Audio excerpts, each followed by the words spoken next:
Hey you YouTubers, this is Jacob Rooker here. I haven't really brought many videos to the table since I've started up my channel. I figured I would go ahead and give a Yu-Gi-Oh! Deck profile on Atlanteans.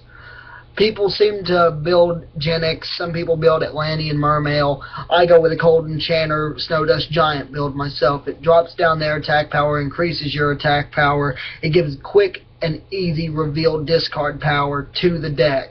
It's consistent, it runs well. I only seem to have a problem out of maybe Dino Rabbit, and sometimes I don't even have trouble out of them. Your main problem would probably be removal. Removal would probably be the only thing that would damage this deck. But it runs enough destruction equipment to where it can work for that either way. To start off, we have 3 Armed Sea Hunters. You got a water monster. Besides it on the field, you can negate the effect of any monster at battles, including in the grave. So anti-Sangan, anti-DD Warrior Lady. Well, not really Warrior Lady. Well, yeah, even Warrior Lady. 3 Spine Gilman. Quick attack Surgers, level 3s. Quick for the rank 3 Xyz. Some people run it just for the attack build. I personally run it simply for attack building. 2 heavy infantry. Quick face-up card destruction. It drops in the graveyard, so stuff like skill drain doesn't affect it. Some cards say that, like skill drain itself says the effects can still be activated, but they can't really go through. But you can still pay the cost. So use heavy infantry. It destroys skill drain, and then the effect will continue to go through. 2 marksmen for your face down destruction. It works for any set card on the field, including monsters. Breaker, pretty standard. A lot of people have seen it in Diva Turbo lately. 2 Dragoons. I personally plan on buffing it up to 3. I've noticed it's good. I've noticed it keeps the consistency going. Quick 1800 beater. Level 3 and lower, attack directly. It works great with the deck. It keeps it running, basically. 2 Attack Squad. This is one of the cards that a lot of people say is completely overdrawn in this deck, because it's automatically 2200 if it hits the field with another water monster on the field from this deck. 2 Abyss Soldiers. They trigger the Atlanteans effects. They return cards on the hand, so you can destroy up to 2 different cards using, well, wipe the field of 2 different cards with this if you mix it with an Atlantean card.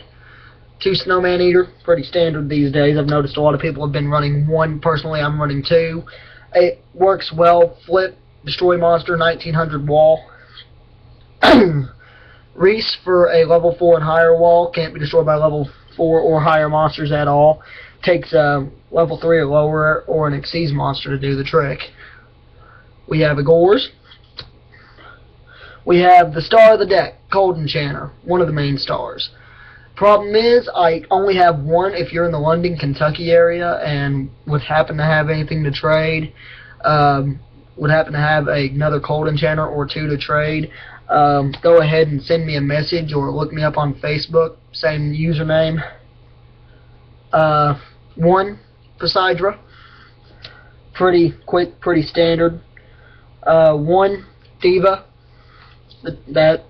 It's simple, really. That one's a basic run. We have 3 Salvage. Starting into the spells now.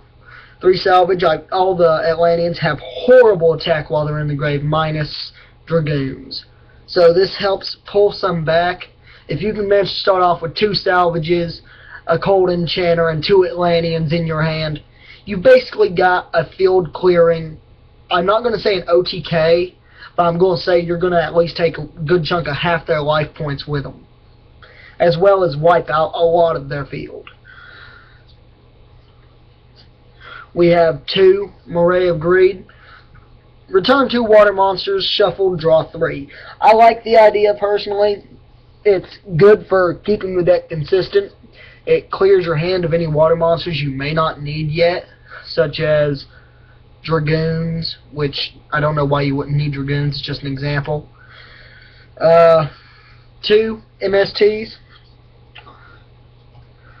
2 Aqua Jets. Target one face-up fish, sea serpent, or aqua monster you control. Gains 1,000. The 1,000 is perma. So with that kind of a power boost sticking around, it does almost guarantee you to beat any monster out first turn, except for maybe if you're facing Dino Rabbit or anything that spams high power monsters instantly. 1. Book of Moon. Naturally. 1 different dimension deep sea trench. A lot of people who got Abyss Rising and actually pulled this card, a lot of people I know have been saying that's not worth anything. I found a lot more use in it than people give it credit. Play it. When it resolves, banish 1 water monster from your hand, field, or grave. So even a Duloran. If you properly synchro summoned it, this will work like a charm. You pull out the Duloran, you Lost Blue Breaker, or even MST it.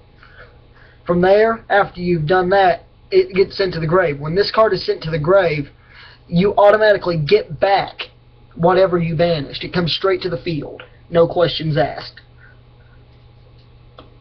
Dark Hole. Into the traps. I don't really run many traps based on... Usually I don't really need many. Nothing major, no Mirror Force, but I do run a few stall cards. 3 Poseidon Waves, one of the main stall cards in it, the main stall card. Negate the attack, and for each face-up fish, sea serpent, or aqua monster, your opponent takes 800. I've one time had it fixed up to where when they attacked me to try to take me out for game, with 2 of those face down, I had 5 water monsters on the field. I basically OTK'd them with their own attacks. 1 Fiendish Chain. I might bump it up to 2. I like the idea. It's stalled out a lot of combos. It's beaten Inzector. It's been the death of Dino Rabbit. I mean, it is just a constant wipeout. I use that with a Duloran, and I keep the field bouncing. They can't lay a hand on me. 1 Call of the Haunted. A quick way for that one with Duloran is pop out the Duloran, Call of the Haunted, bring back a monster, return the monster in the call, then set the Call of the Haunted again. Preferably alternate when you want to play the Call of the Haunted. A lot of people will see, okay, he's playing it 2 turns in a row. I'll MST the next face down he plays. It's bound to be the Call of the Haunted. 1 Power Frame.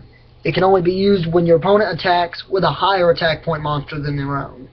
I use it mostly for Deep Sea Diva and Cold Enchanter when I don't exactly have any discard fodder. It negates the attack, and your monster gains attack points to where its attack is equal to one of the attacking monster. 1 Torrential, kind of standard. 1 Aegis of the Ocean Dragon Lord. A lot of people see it and they think, I could run other stuff that would be different, you know, better. Things that people wouldn't exactly see coming. I prefer to stick with the classics. Some stuff that, you know, kind of keeps it running decently. We'll go into the side deck now. 1 Diva.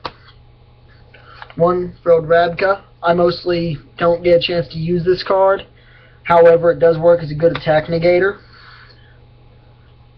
3 Grizzly. A lot of people ask me why I don't run it in the main deck. I didn't really have any space based on a lot of the staples I wanted to put in it. Another Poseidra. 2 Legendary Ocean. Again, people ask me why I don't at least run 1. I had space. I could have taken out, in hindsight, I could have taken out one of my, I could have taken out the Aegis, for example, but I figured why bother.